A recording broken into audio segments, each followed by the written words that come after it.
Olha só, após o Congresso derrubar o veto do presidente Lula à desoneração da folha de pagamento, o governo federal publicou uma medida provisória que propõe a reoneração gradual da folha. A Janaína Camelo está aqui com a gente já para contar essa história. Ainda não está, eu não a vejo aqui, mas daqui a pouco ela vai contar para a gente essa história e para a gente entender essa MP do déficit zero. Ela já chegou, Bia? Deixa eu ver a Janaína. Agora eu vejo a Janaína, já de branco em clima de Réveillon, já esperando o ano novo. Explica pra gente essa história, publicado então. Agora é pra valer, Janaína. Boa tarde. Boa tarde, Aros. Boa tarde a todos. Pois é, ansiosos aqui, né? Pelo Réveillon já começa. Mas é o seguinte, sobre essa MP que foi publicada hoje, não tem repercutido bem. Desde ontem, desde que foi anunciado, a gente vem acompanhando aí diversas manifestações, não só de lideranças partidárias, mas também de lideranças que representam os setores atingidos, criticando, né, essa medida. Então, hoje, sexta-feira, por exemplo, a Frente Parlamentar do Empreendedorismo enviou um ofício ao presidente do Senado, Rodrigo Pacheco, pedindo a devolução ao governo dessa medida provisória que foi enviada ao Congresso. E nesse ofício, a frente cita o artigo 48 do Regimento Interno do Senado, que dá direito aí ao presidente da Casa contestar qualquer proposição que lhe pareça contrária à Constituição ou às leis. E também a frente argumenta que esse tema já foi discutido e consolidado no Legislativo. Ao comunicar sobre esse ofício que foi enviado ao presidente Rodrigo Pacheco, o presidente da frente parlamentar, que é o deputado Joaquim Passarinho, do PL, disse que essa medida de reonerar a folha representa e vai contra o poder legislativo, nas palavras dele. Então, quem também se manifestou hoje, nesta sexta-feira, contra essa medida foi a Confederação Nacional dos Municípios, porque essa MP, Aros, ela também anula aí uma ampliação que havia sido aprovada no Congresso desse benefício da desoneração para os pequenos municípios, né? Então, cerca de 5.300 cidades seriam beneficiadas com essa desoneração. A Confederação disse que vai pressionar o governo, a União, para rever aí essa decisão que reduziria a alíquota aí de 20%, a alíquota previdenciária de 20% para 8% sobre a folha do salário do funcionalismo público dessas cidades. Segundo a Confederação, a desoneração conseguiria e iria garantir uma economia de 11 bilhões de reais por ano para esses municípios. Então, essa medida provisória, com essas três medidas aí, prevê, segundo o governo, elevar a receita dos cofres públicos e ajudar o governo a atingir o déficit zero da meta fiscal no ano que vem. Foi anunciado ontem pelo ministro da Fazenda e publicada hoje no Diário Oficial da União. Então, entre essas medidas, essa que revoga a desoneração e reonera, então, a folha de pagamentos desses 17 setores que estavam sendo beneficiados nos últimos anos com a desoneração. A gente, inclusive, preparou uma arte aí explicando o que está sendo estabelecido por essa medida provisória que foi publicada hoje. O texto estabelece o seguinte, que a partir do dia 1º de abril, não é agora dia 1º de janeiro, a partir do dia 1º de abril está revogada o benefício da desoneração. Deixa de valer essa regra atual, que é o quê? A regra atual é o pagamento de 1% a 4,5% sobre a receita bruta, ao invés dos originais 20% sobre a folha de pagamentos. Então, assim, o imposto volta a incidir, mas parcialmente e aos poucos até 2027, a depender da atividade econômica, mas sem chegar aos 20% que eram cobrados antes de valer o programa de desoneração. Bom, as mudanças atingem aí 42 setores, atividades da economia desses 17 setores, que vão ser divididos em duas classes. A primeira inclui, por exemplo, atividades como transporte ferroviário, metroviário, comunicação e serviços de tecnologia. A alíquota começa com 10% no ano que vem, 2024, e chega a 17,5% em 2027.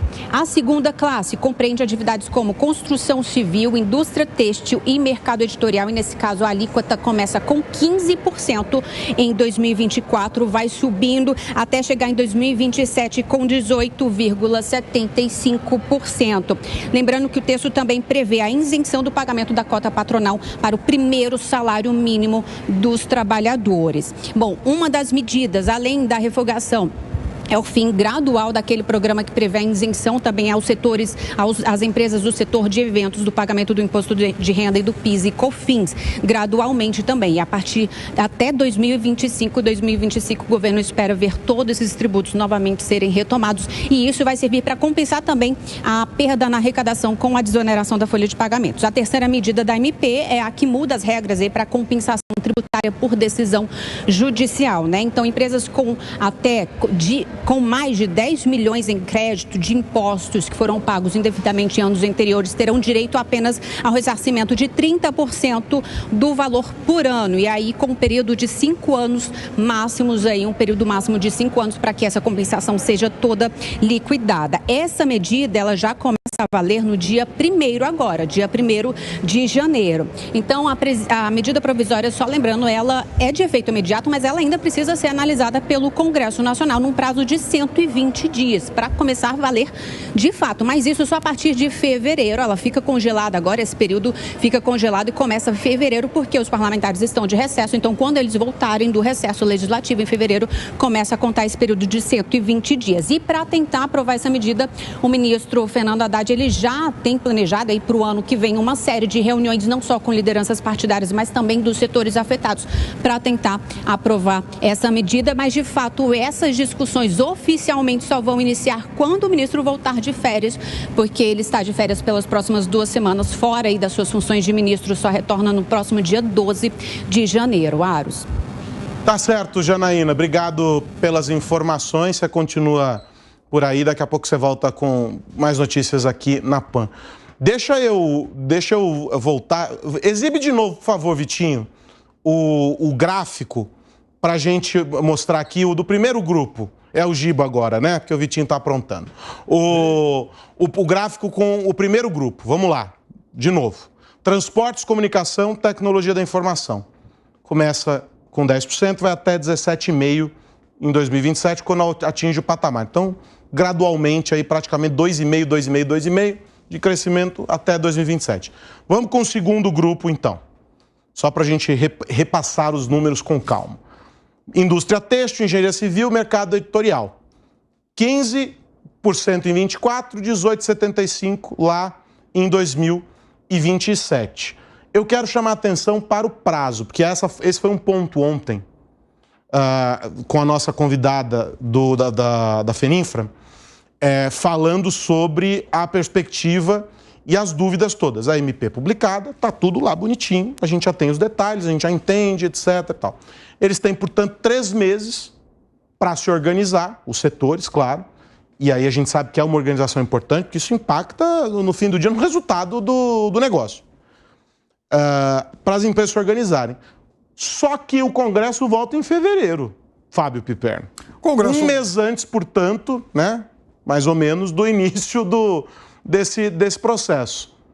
Eu, como disse ontem, eu acho que essas medidas, elas nascem mortas, né? Isso não vejo a menor chance de que isso possa avançar, por vários motivos. Primeiro, porque o Congresso, na semana retrasada, ele já deliberou, ele já decidiu sobre isso, né? Ele prorrogou a desoneração em fim de conversa, quer dizer, o Congresso não vai, até por uma questão de autoestima, ele não vai permitir que alguém chegue, o governo chegue e fale, olha, tudo aquilo que vocês votaram agora não vale nada, agora vale essa outra medida.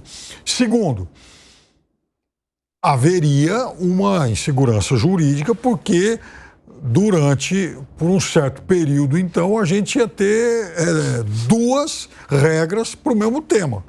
Qual é o que valeria?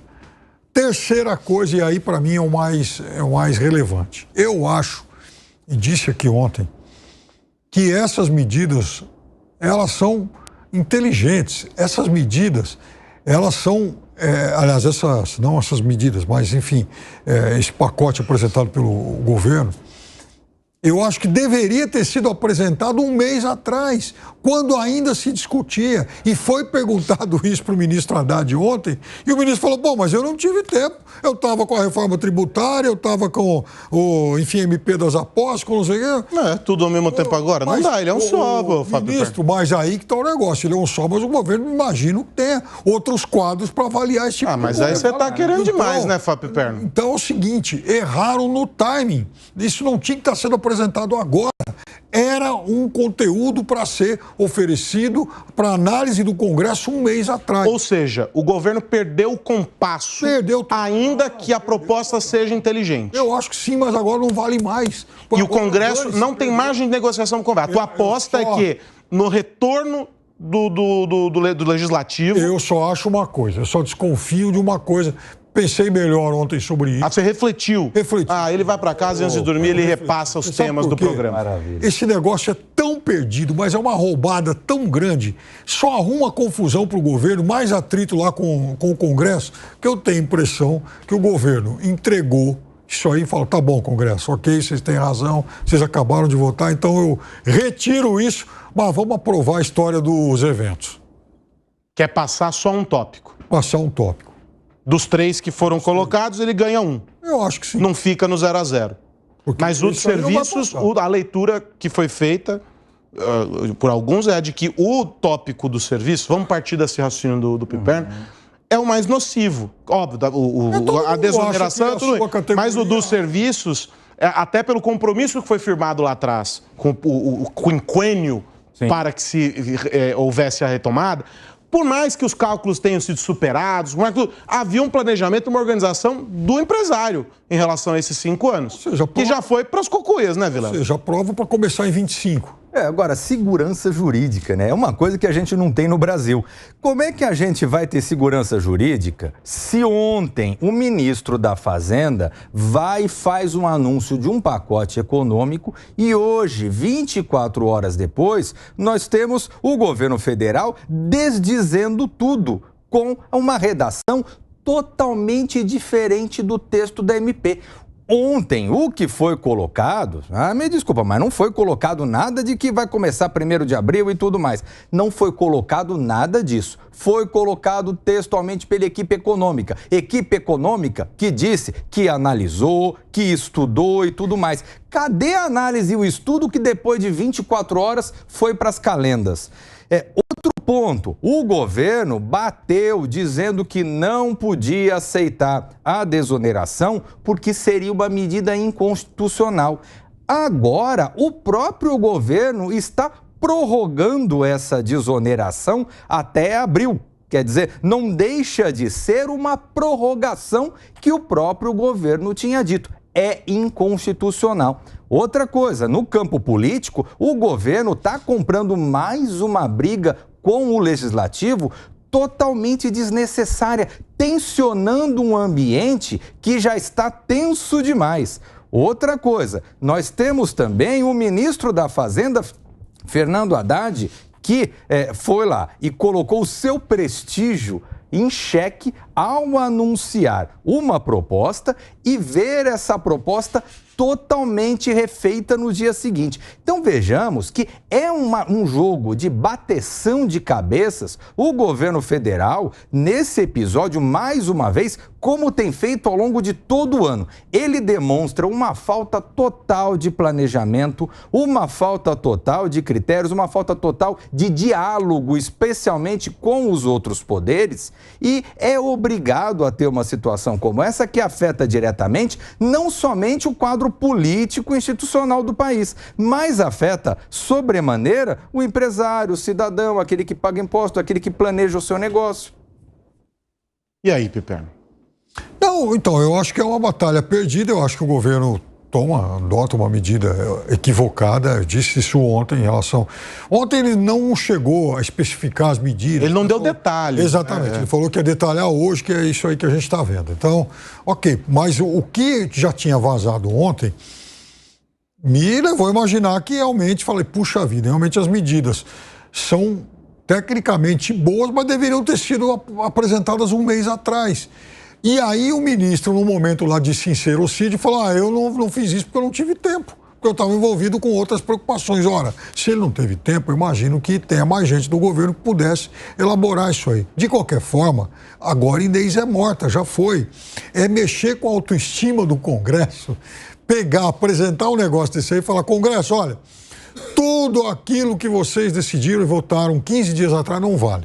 Vamos agora nos debruçar sobre essa minha nova ideia. Mas não é autoestima, né, Pepe? Não é você ter um compasso institucional. Porque o deputado, o senador, ele foi eleito do mesmo modo que o presidente da República. Ele tem total legitimidade. Ora, isso foi discutido, foi debatido. O governo dá de ombros. E aí depois vem e faz um anúncio contrariano e 24 horas depois muda tudo. Não tem o menor cabimento. E diante a justificativa, daí vai lá o ministro Haddad, o ministro Padilha foi lá dizer, não, veja bem, é inconstitucional, não podemos... E agora vai lá e prorroga por mais 3 meses? Não era inconstitucional? Dá vontade de perguntar, ministro, não era inconstitucional? Não, por que agora deixou de ser inconstitucional? Então, é esse tipo de situação que faz perder a credibilidade do governo. Eu acho o seguinte, o governo ele consegue aprovar, enfim, liberando um dinheirinho, emendas, uns carguinhos e tal, ele consegue aprovar praticamente tudo, menos